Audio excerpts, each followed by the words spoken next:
What's going on? What's going on, everyone? This is Coach Derek of Frazier coming before you all because it's been a little bit of time since I've even been on here to do a live video or anything of the sorts. Been very busy building business, helping other people build their business, and really just going through a lot of different changes and internal self development and different things like that. But there was a point in time where I used to do a series about, how to be single, how to really enjoy your season of singleness, and really how to manifest beautiful and wonderful things while you wait for the right person. Whether you, are a female waiting for your Boaz, or you are a Boaz waiting for your Ruth. We all are in, those of us who are single, we all are in different times in our singleness. Some are just entering into singleness. Some of us are about to go into singleness.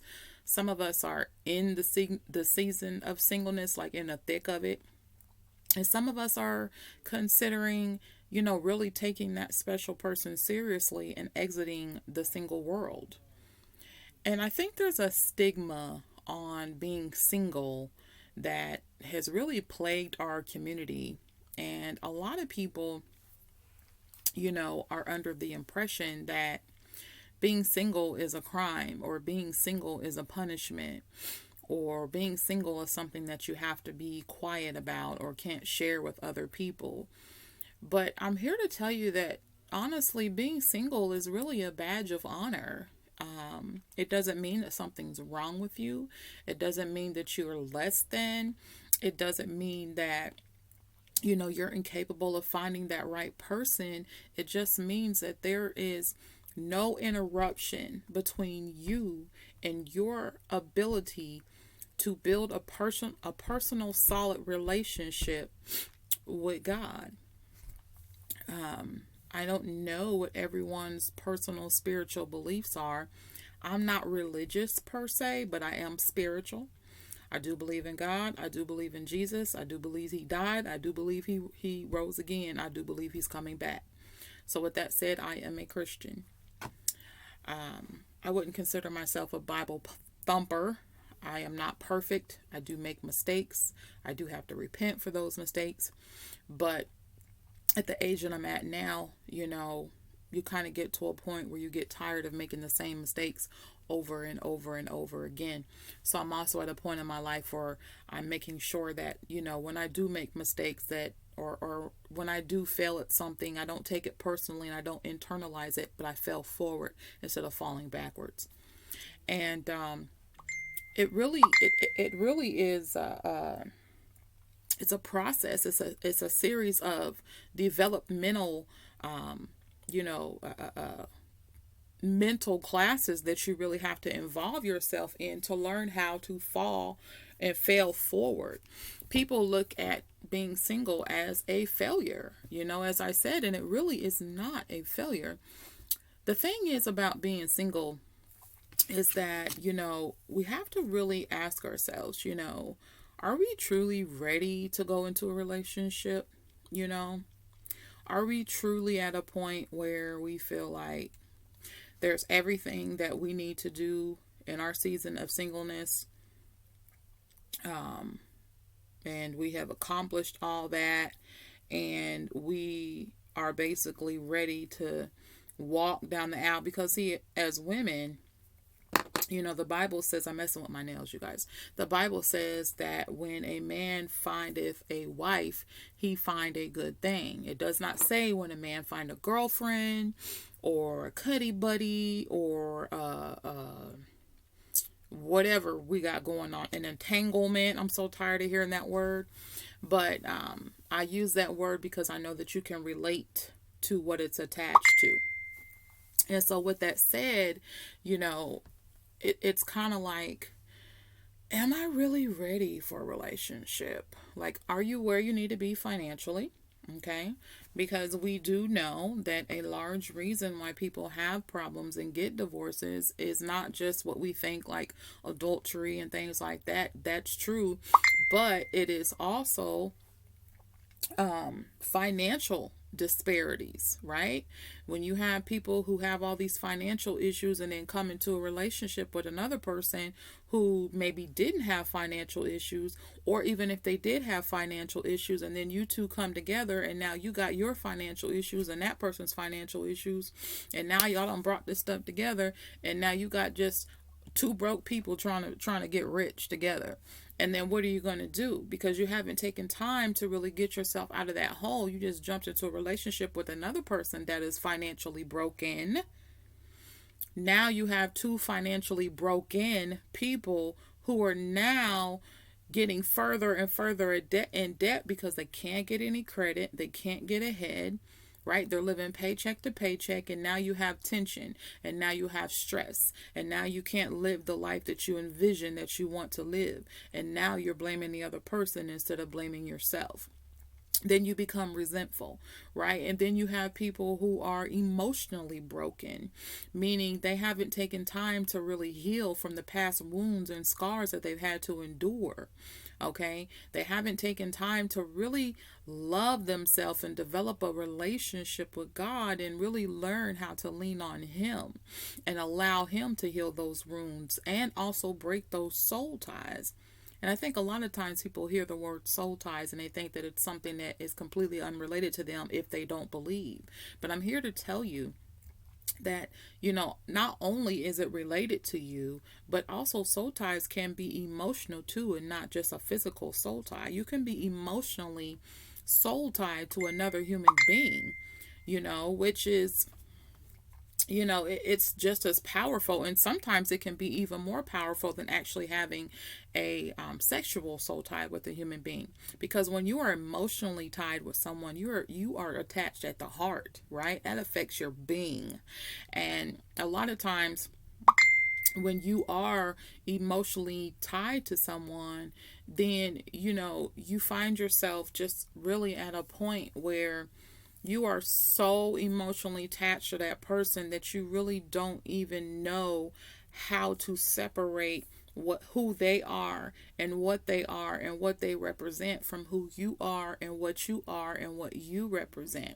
So then you get to a point where you rush from one relationship to the next relationship and you still are attached to this person, right? And now you go into this new relationship, and then when this person does something that this person used to do, it's going to anger you, right? Or it may sadden you. Or when this person does something that is different from what you liked that this person did, then you're going to start blaming that person, right? And then this person is actually the rebound, and they're never going to be able to meet the quota of the person before you because you're still emotionally attached. You didn't take time to detach yourself from that person. And so now this person is trying to fill a void, and they're trying to fill shoes that they'll never be able to fill because you haven't taken time to close that door. How do I know these things, you ask? I know these things because I've walked in that, right? And a lot of times experience can be the best teacher. I'm by far no expert. I can only speak on what I've gone through, what I've been through, what I've overcome, what I am overcoming, what I've seen, what I've felt, what I've experienced. It's all about experience. And these are things that I've actually experienced. But it wasn't until I actually allowed it to hurt, right? You have to allow it to hurt sometimes. And see, we as human beings, we want to avoid pain as much as we possibly can. We run from pain, right? I used to run from pain so much, I was moving and uprooting my family every year. And there was a point in time before my children was in school that we was uprooting states too, right? We were uprooting states and cities and everything else. But when I couldn't uproot states and cities no more, I started uprooting our home. And it was just one bad decision after other. But see, for me, not only did I have emotional attachments and soul ties and dealing with all these emotional wounds that started from childhood, but I also had financial. I didn't know how to really be a good steward of my money. And it wasn't, and now actually I can say I'm actually learning how to do that. And it's because of the leadership that I'm under and the way that I've been able to see things differently instead of seeing everything from a poverty mindset. And I used to think things from a poverty mindset until I actually started surrounding myself with people who are already where I'm trying to go or are already on the journey as well. Like minds, they say birds of a feather flock together. So if you're hanging with eagles, then you will be an eagle. Okay? Um, Les Brown says that you are only $2,000 to $3,000 from the income of the person closest to you. So I ask you, who is in your circle? So the people that you're attached to, the people that you're longing for, or that person that you're longing for, you want to make sure that you are that person as well too. You don't want to ask for something that you actually cannot have or don't already have yourself. So if you're a broke person, you can pray for a millionaire. Does it happen for some people? Sometimes it does happen, but majority of the time it doesn't. It happens when you are with the right person and you are equally yoked with that person and you are actually able to build something together. You are on one accord. Okay, you've been able to get past all that damage, all that baggage. You leave it alone, you unpack it, you get rid of it, and now you're on one accord with one another. And now you're actually able to get over the crap and sift through the junk and actually cord yourselves together with God. Okay, what God put together, let no man undo, let no man separate. Now you're actually able to build together. And that's why it's so important to make sure that when you are in your season of singleness, don't rush it. Don't rush it. Take your time. Don't be in a hurry to get to know someone. And let me say this. During my seasons of singleness, and I must say that being single now is totally different from what being single for me used to be. Okay, being single for me used to be was a rush, a race for me to hurry up and find someone else because I felt like my identity was attached to who I was with. And if I was single, then that meant that didn't nobody want me. Okay, that was a damaged mindset. That was a damaged way of thinking because I tend to take on the characteristics or the identity of the person that I was with. And then I got to a point where I no longer did that because now I know myself. Now, with that said as well too, you always have to be willing to grow and to mature and to really increase your wisdom and your knowledge. A lot of people look down on reading and writing and things like that, but it really is an essential part of becoming more wise, more discerning, more intelligent, and more keen to be able to distinguish between what's good for you and what's bad for you, and also allowing God to order your steps.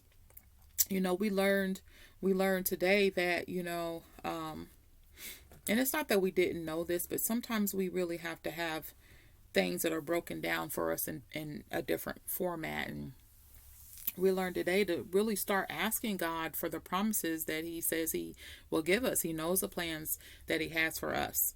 And, I believe he speaks about that in Jeremiah. And when you wake up in the morning, you should be asking God, the plans that you have for me before you formed me, those plans that you have for me, can you make that happen today? I pray that happens for me today. Can you go ahead and unleash that for me today? Because see, here's the thing.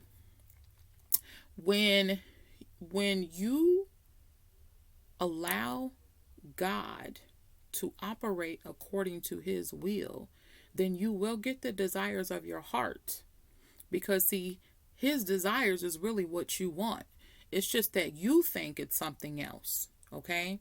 So then dealing with relationships, it also says it's not good for a man to be alone, but if you are able to be alone, then be okay with that. But if you do desire to have a husband or to have a wife, there's nothing wrong with that. I desire to have a husband, but I do not desire to settle. All right. So therefore, I know that if God is okay with me being in relationship and being married to someone, then obviously I have to believe and trust that there is a right person out there for me. Okay. Now I've been married and I've been divorced. All right. And divorce is something that's difficult to get through because it's your identity. When you get married and divorced, it's like you lose part of your identity, even though you know that was it actually, for me in my situation, it was a blessing for me to get divorced. God set me free from that situation, but it was part of my identity. Being married, being a spouse, being a wife, it was part of my identity. And so no longer having that identity, it took me a while to recover from that. Even though I thought I was fine, it wasn't that I needed to recover from him, but I needed to break the soul ties that I had with him.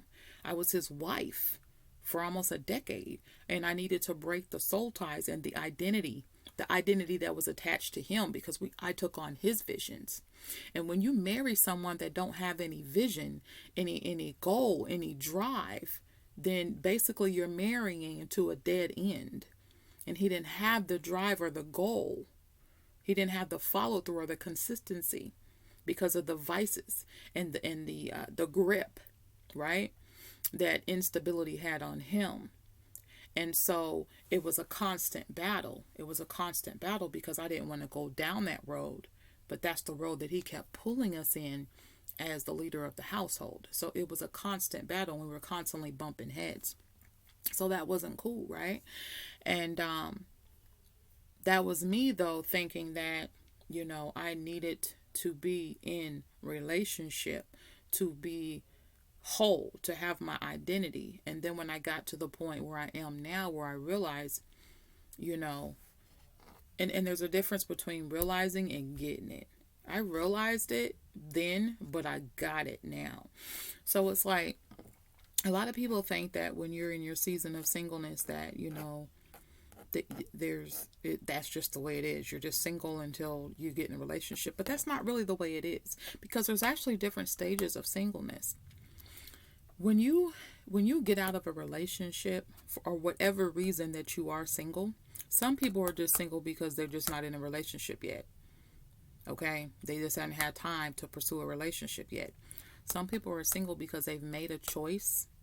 They've made a conscientious decision that right now is the time that they want to spend getting to know themselves, getting to know God, and really just getting to know the things that they're capable of, fulfilling their purpose. Because once you become married, then your first priority is your husband. Now your attention is divided, right? God first, of course, but once you become married, now your spouse is basically that person that your attention goes to, because you have to make sure that you are fulfilling the duties that is in the Bible for you to fulfill, if you base it off of biblical teachings.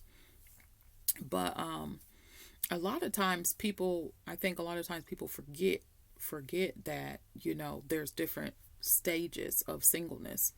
And the different stages of singleness is, when you first come into the singleness, so let's just use you're out of a relationship. Okay? They go through this little heartbreak period, and then they snap back. The girlfriends or the dude or the homeboys, let's go out, let's party. Okay? Some of them get involved in, loose, open type of situations.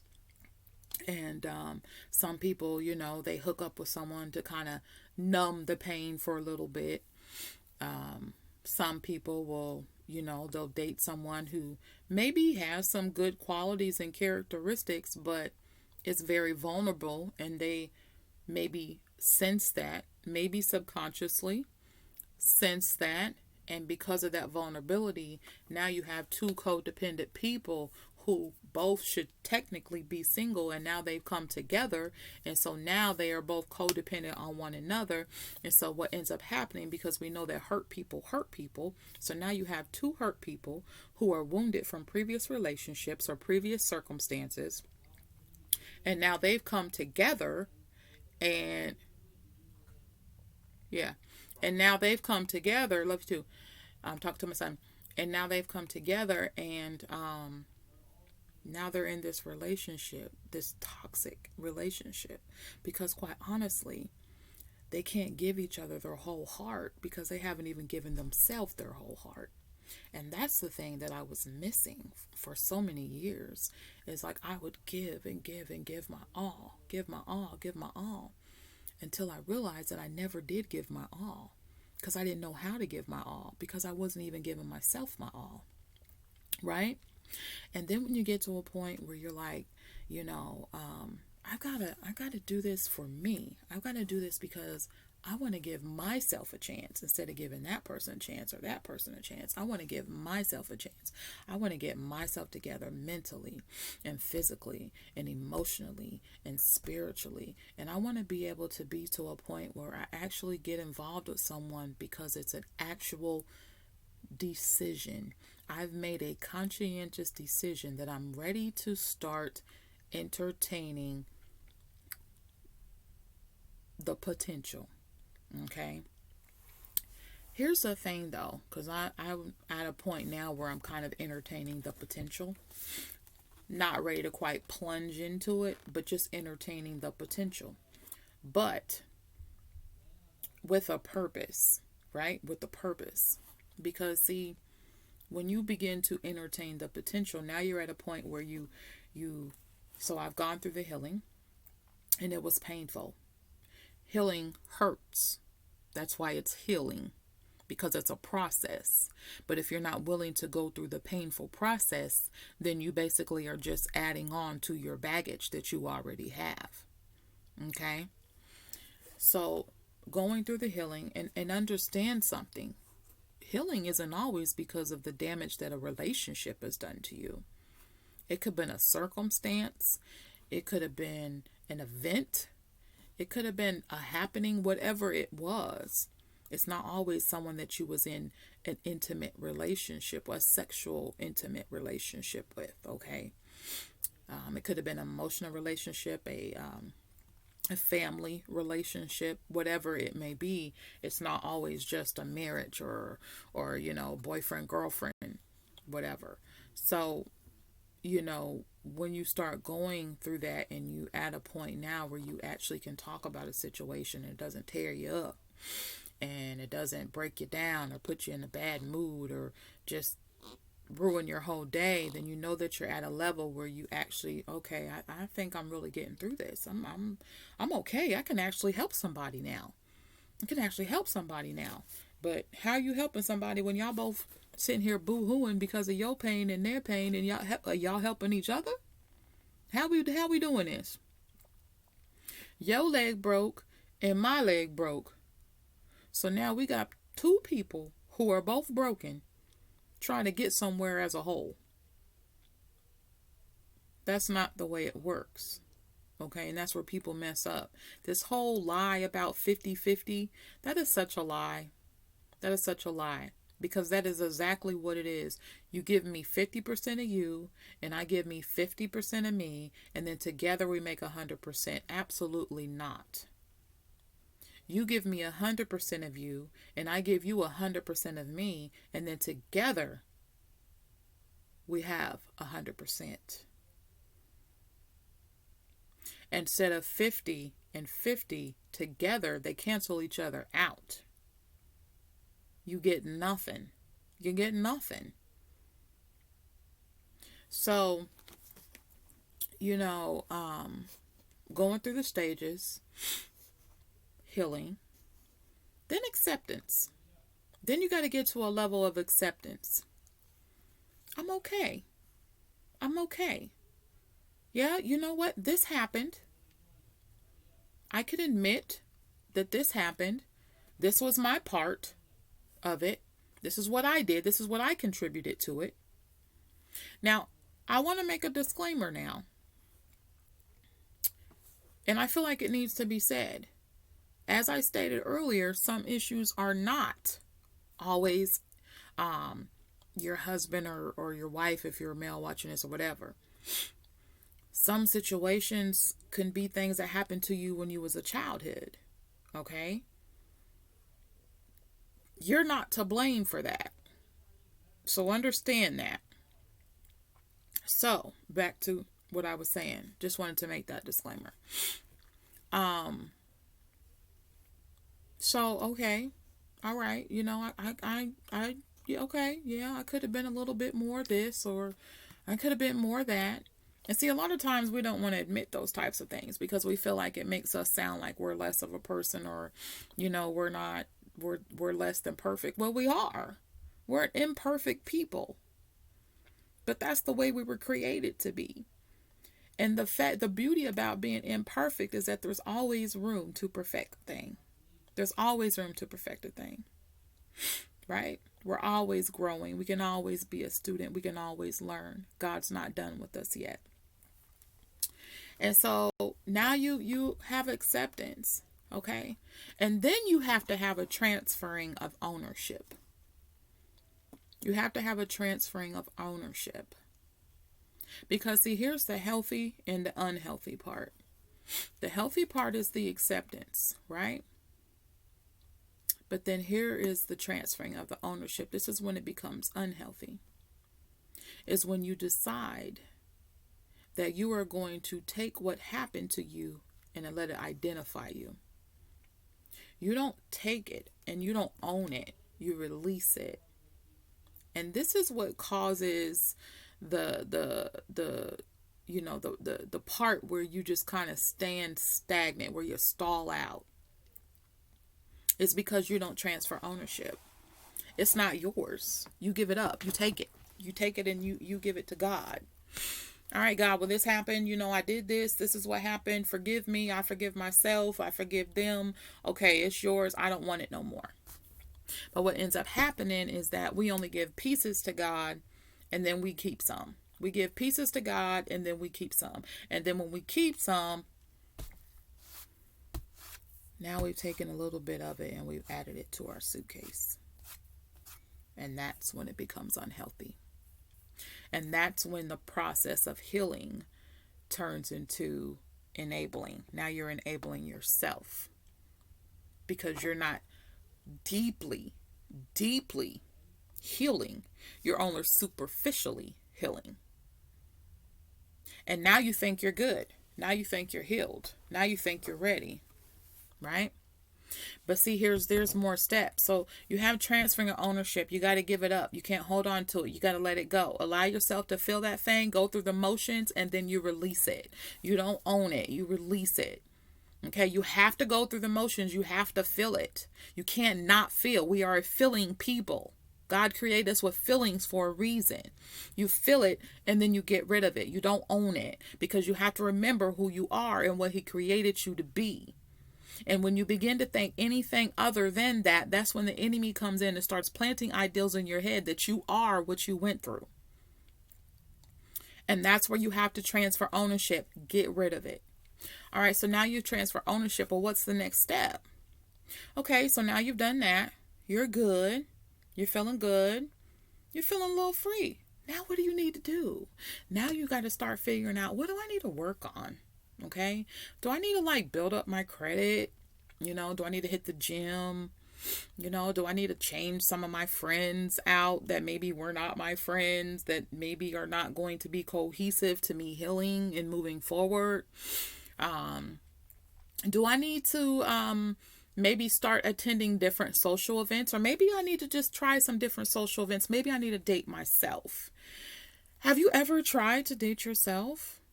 Have you ever done it? I have. And it actually really isn't that bad. It really isn't that bad. And I find that it's the times when I date myself that I meet some of the most interesting people. And even if I don't meet some of the most interesting people, I enjoy myself. And it's not as bad as I ever thought it would be. Now, you have some people that feel like they have to be in the company of someone all the time. That's something you have to work on. You have to work on, because you have to work on being okay with yourself and knowing that just because you are by yourself don't mean that you're alone. It doesn't mean that you're alone. It just means you're just not attached to anyone right now. And you have to be okay with that, because when you're okay with that, then you can go into entertaining with a purpose, with a level and clear head. Which means you're okay if that person is not for you. And you're okay if you're not for that person. It means that you pay attention to the signs up front instead of making excuses.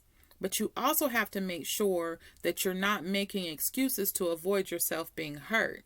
Because when you build walls and you keep walls, that's also evidence of you not going through the process the correct way. Because you have to understand it's not that person you're trusting in. You're trusting in God, that He will guide you and direct your path, and He will keep you from falling. Okay? So you have to get to a point where you are comfortable with being able to date or entertain, whatever word you choose to use, with a purpose. I think maybe dating with a purpose sounds better. Because, when a lot of times people say I'm entertaining, that always leads to other thoughts. And we're not entertaining, right? We're not entertaining because, as my mom used to say, why buy the cow when the milk is free? We don't do that, okay? As the song says, you have to put a ring on it. You're not getting this for free. There was a time, but not anymore. Because, see, the Bible says when I was a child, I thought like a child. But when I became a man, woman, I put away those foolish things, those foolish thoughts, right? And it's foolish. It's foolish to give everything before they've given you anything. Okay? And I don't mean material things. I mean this. That's what I want. Because when you have that, you get everything. When you have that. But when you have this, you want to make sure you have 100% of this. And you give 100% back. You can't expect it and don't give it back. So dating with a purpose. We agree we're going to say dating. Dating with a purpose. So now that we're dating with a purpose, we know what we want and we know what we don't want. God's already made that clear. So let's clear some things out the path. What do you want? Have you written it down? I do not want to date someone who smokes cigarettes or does drugs or has a drinking problem. I don't mind some wine, okay? Because I'll have some wine every now and then. But those are some of the things that I'm just not interested in being involved in, right? Because here's the thing. If you have somebody that has too many vices, then that vice is going to end up being the very crutch that's going to come in between you. And I'll tell you, when you're dealing with someone who has a vice, it can become a problem later on, because when you think that you guys should be praying together, that person is going to turn to their vice to get them through the hard times. So you have to be clear about what you pray for, and you have to be specific sometimes, right? Sometimes you don't have to be specific because, it's clear in just a little bit of words, but sometimes you have to be specific. Okay? Now, when I say specific, I don't mean things like, let them have well-rounded ears and a small head, or a big peanut-sized head and, dimples, or only one dimple, and let them be just the right caramel complexion. And I want them to be 6'3" and a half. 6'3" is too short, and 6'4" is too tall. So it needs to be 6'3" and a half. I need his credit score to be at least 720. He needs to drive a BMW 2020. It needs to smell like black ice. He can only wear what's the stuff people are wearing now? Versace. I don't know. Do they still wear that? Balenciagos, is that something as well too? You can tell I don't shop on Bodega Drive, if that's something, right? One day, okay? But that's not the specifics I'm talking about, okay? Now, are there people out there who do that? Of course. But see, they probably been rocking with that same person that was there when they was actually beating the block. Okay? So, you also have to understand that you want someone that's not going to make you complete because you want to already be complete. But you do want someone in your life that in the areas where there's room for growth for you, they're strong in, and vice versa, right? Because that's how you're able to come together and mesh together and push each other and propel each other forward instead of always pulling each other back. And so, you want to be specific in those types of things that are a deal breaker for you. And you have to identify what is a deal breaker for me. That's a deal breaker for me. People who smoke cigarettes are a deal breaker for me. People who do drugs are a deal breaker for me. People who have an alcohol substance abuse problem still attains to drugs and stuff. That's a deal breaker for me. Your vice for me needs to be Jesus and me. Okay? That's it. Deadbeats. People who men who have no ambition or drive in life, who are just content with just getting up and that's it. I ain't got no energy to do nothing else. To me, and this is my personal opinion. This is my personal opinion. So if this is you, don't take it personal. I'm talking about me, Derica. For me, ambitious people who are still going, still trying to get it, I love that. Men who are chasing Jesus, I love that. Being able to know that that man is praying for me, and I don't even have to ask him, I mean truly praying for me, knowing that if I'm going through something, I know that man can pray me out of it. You see what I'm saying? Instead of me, oh, come on, you're going to go to church. Come on, let's go. Or, we got to get in some type of argument, or he pissed off by the time we go into church and he ain't even paying attention to it. I used to be so bad, you guys, where when my ex-husband used to go to church, he'd be so mad because I made him go to church, right? Or shall I say he got tired of hearing my mouth Sunday morning, so he would just surrender and go ahead and go just to shut me up. But I'd be so focused, instead of focus on the word, I'm focused to see if he's absorbing the word, right? I'm like, He wasn't absorbing that because he was too big. It was a pride thing. It was a pride thing. I'm taking away the whole purpose of it because I'm sitting here trying to be his judge and jury. That was wrong of me to do that, right? That's part of me being accountable for my actions, okay? I used to try to force Christianity on him. And the more I forced it, the more he pushed back. He would come back for a minute and then he would go on. He would go on about his business and go back out into whatever it is he wanted to do. Eventually, I got to a point where I got tired of forcing it and I just let him do whatever it was that he felt he was big and bad and grown enough to do. And I had to be okay with the consequences of his decisions. And ultimately, the consequences of his decisions was our divorce. That was the consequence of his decisions. And it got to a point where, as you know, the song, when a woman's fed up, I got fed up. And I decided that I was better than that. And I was worth more than that. So, dating with a purpose, you really have to be select about the things that you want. Not every man that jumps into your inbox or phone or however you're going about it, not every man that jumps into your inbox is worth you having a full-blown conversation with. You can pretty much tell pretty quickly in a conversation or even sometimes a picture if that person is someone that you want to entertain or date, right? Now, sometimes the pictures look good. They're a good representation of that person. But then when you get into having a conversation with that person, you realize, no, I don't think you're for me. Right?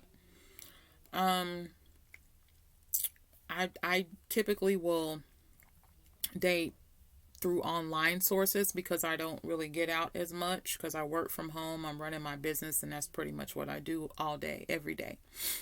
So dating with a purpose for me comes through the methods of online dating or friend of a friend, right?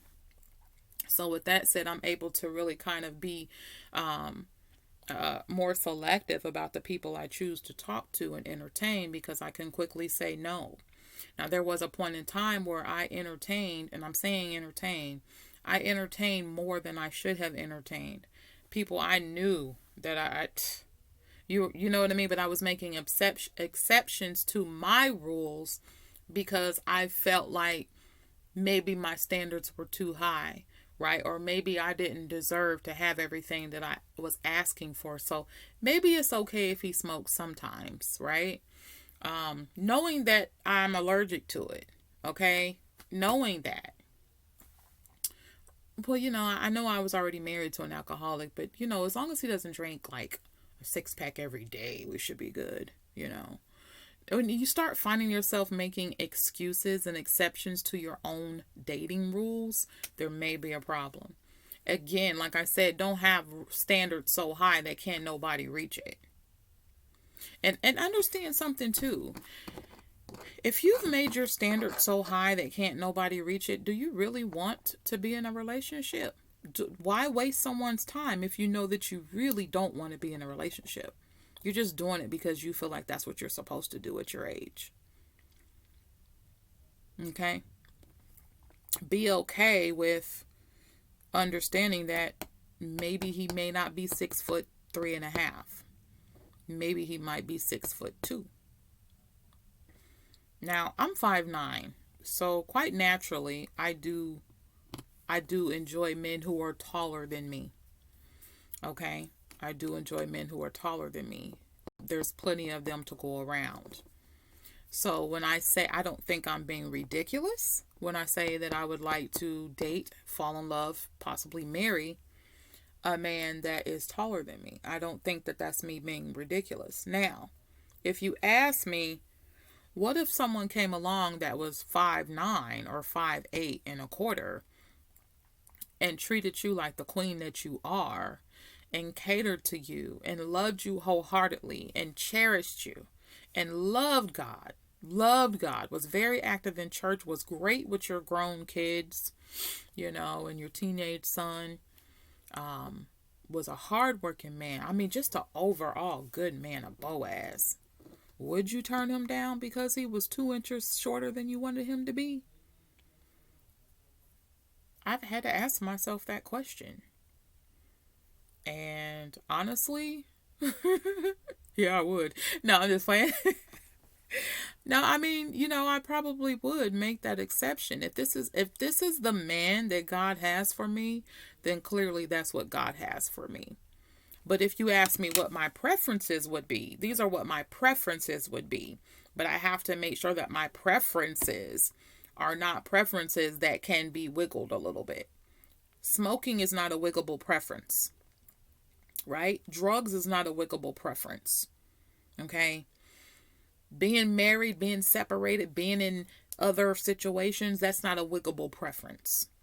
I'm seeing more and more profiles of men claiming, boldly saying that they're married. Okay? And them and their wife are looking for a polygamous type of relationship. Like, they're really doing this. Like, look, I've done online dating before, okay? And I can definitely say I haven't had any success with it. Obviously, I married my husband. My ex-husband was from online dating. Clearly, we see how that turned out. We're no longer together. So I can't say I've been as successful. But I have learned a whole lot of things not to do again, okay? However, my point of saying that is that in the past, okay, those things would be something you'd find out like by accident or later on, right? Those would be the things you'd hear about in some juicy story with your girlfriends. Now they got that stuff blasted like on their profile. It's like, boom, this is what we doing, right? And then they throw in like, oh yeah, but we're Bible believing and Christ God fearing, go to church, Da da da da da da da. Da. But we looking to have this adulterous affair with you, consenting adults.